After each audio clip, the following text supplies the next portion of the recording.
Jy luister na die Fairies and Folklore podcast deur Ronel.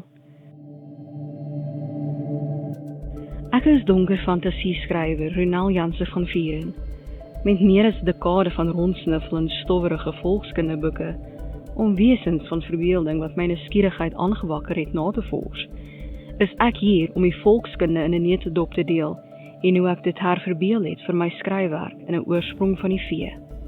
Hierdie is die Fairies and Folklore podcast. Hi, ek is jou gasvrou Ronel Janse van Vieren. Noem my sommer net Ronel. In vandag se episode gaan ons voort met ons verkenning van die veeryk. Hierdie episode is geborg deur my boek Eens, Verhale, Mythes en Legendes van Fairy, beskikbaar in meeste formate. Leer meer oor hoe Fairy se geheime onthul word deur te gaan na ronelthemythmaker.com/my-books. Die hosting van die podcast word betaal deur my boekverkope, maar jy kan vir my 'n koffie koop om te betaal vir die tyd wat ek insit om hierdie podcast te skep. Gaan na buymeacoffee.com/Ronel om my te ondersteun.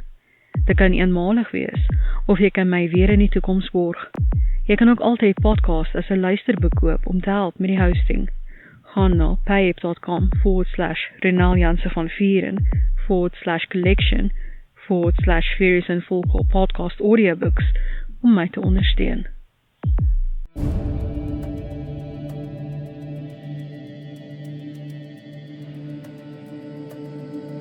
Ons gaan voort met ons verkenning van watervee. Vandag se onderwerp: waar water en dood bots.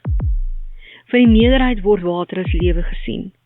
Van die vrugwater voor geboorte tot die voeding wat dit deur die lewe voorsien, is water noodsaaklik vir ons bestaan. Die menslike liggaam bestaan uit ongeveer 60% water.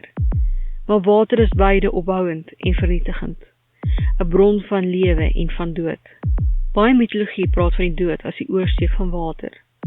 In Griekse mitologie moet die Styx-rivier oorgesteek word om die onderwêreld te bereik.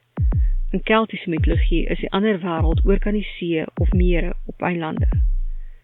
Deur die geskiedenis heen het verhale van wesens van die dieptes wat matrose na die see se dieptes geneem het, vertroosting gebring vir diegene wat agtergebly het. Aangesien iets die skuld kan kry vir die verraderlike aard van die oseaan en ander waterbronne, Jenny Greenteeth en haar soort kry skuld vir varswatersterftes. Water en dood is duidelik nou saamgewind. Sekere watervee soos sirenes, meerminne, niksies, kappas, waterperde, meervroue, moerasmonsters, rivierwywe en meer is werkers van die dood. Sommige bloot deur hul optrede, terwyl ander soos meervroue verdrinkte siele hou totdat hulle na die ander wêreld geneem kan word. Nadat ons in vorige episodes na watervee gekyk het, kan ons aanbeweeg na ander werkers van die dood.